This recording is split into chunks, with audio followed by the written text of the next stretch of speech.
Hey, intro to let me while the getting's good on this webcam, I'm going to go ahead and go through lesson 12, and I have a lesson 13 up. Number 1 for lesson 12, gird. That means actually it needs to prepare by getting dressed in the appropriate clothing. It's actually in Scripture where they would put on a belt, and they would hang things from this belt, and so they would be all prepared with what they would need. All right, so when you gird yourself, you're getting ready with armor, or you're getting ready with necessary, like if you're a construction worker, you get on your tool belt, gird yourself with your tool belt, that sort of thing, so that you can be prepared to accomplish the job that's in front of you. Just means main point, or as with our journals, we did bottom line as the idiom. The gist is the bottom line. All right, that's the main point.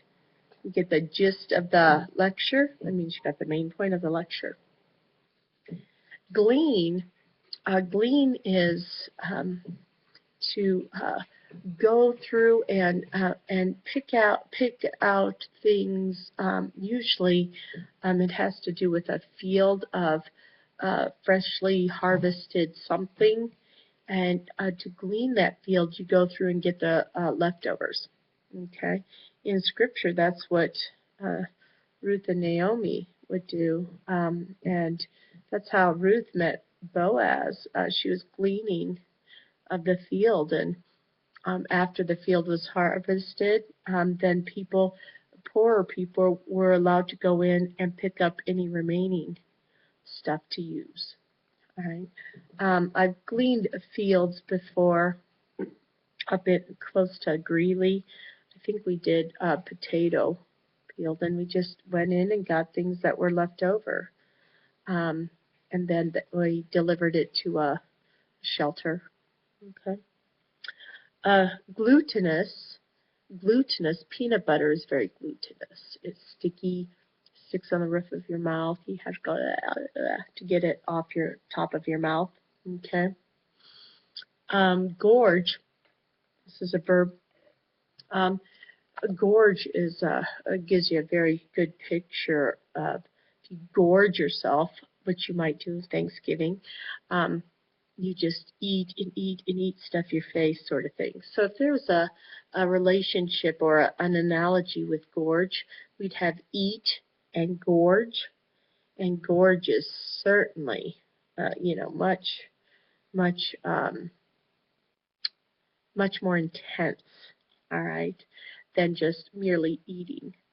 Okay. If we really wanted to see a difference, we would say nibble, okay, and gorge. Okay.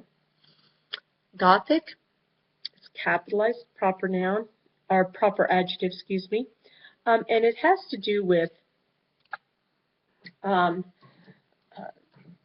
time period when Gothic novels were written. All right, kind of coincides with well, it was medieval times, when Dark Ages type thing, but also kind of type of literature that is dark and Edgar Allan Poe, some of his stories kind of gothic in nature, kind of gloomy, and the setting could be kind of like The Pit and the Pendulum. It takes place in the dungeons of Toledo, Spain, and Inquisition time. Very gloomy, very dark. That's Gothic. All right. Dracula.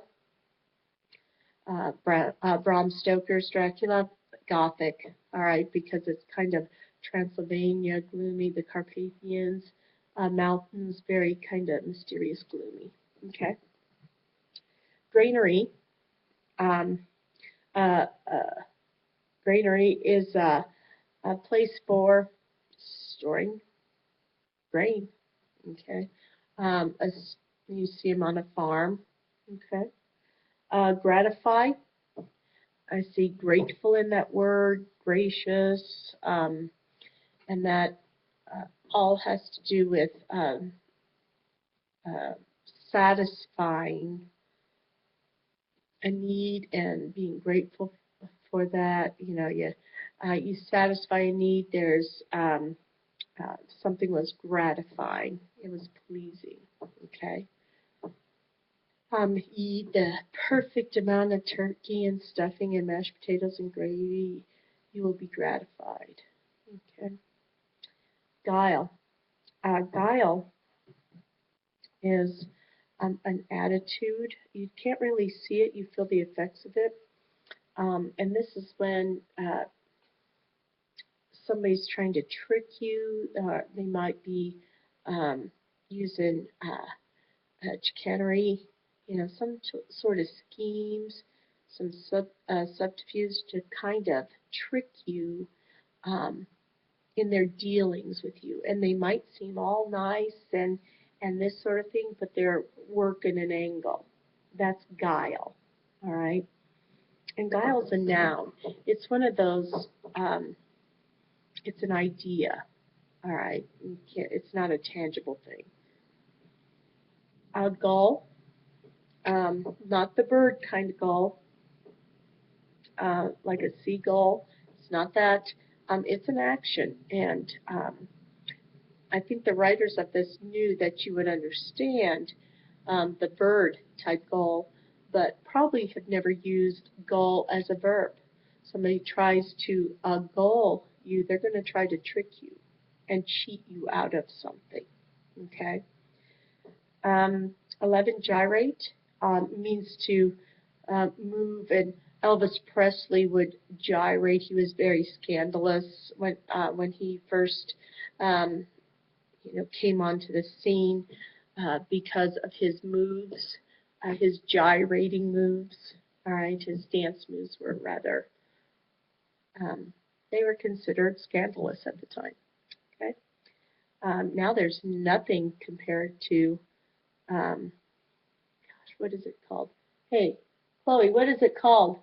What does Miley Cyrus do? Is it twerking? Yeah, twerking. Twerking. Yeah, it's nothing compared to that. Okay. I use the word gyrate. I was comparing Elvis Presley's gyrating compared to Miley Cyrus.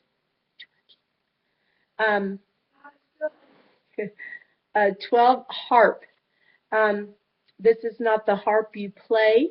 Once again, like number 10, giving you a different part of speech or different meaning.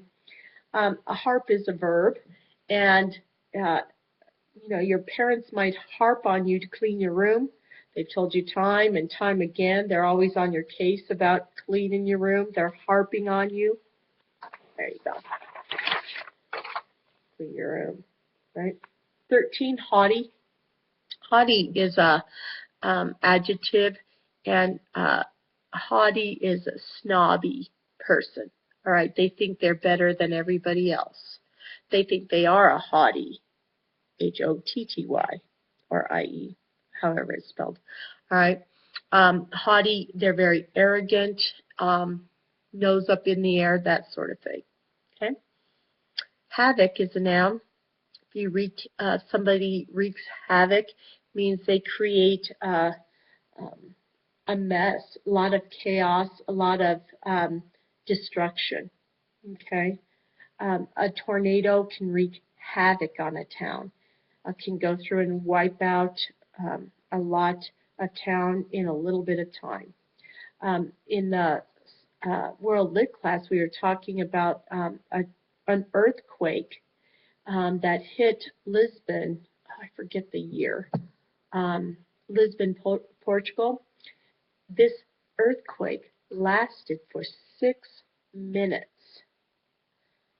Usually Um, usually they only last, but I don't know, uh, seconds.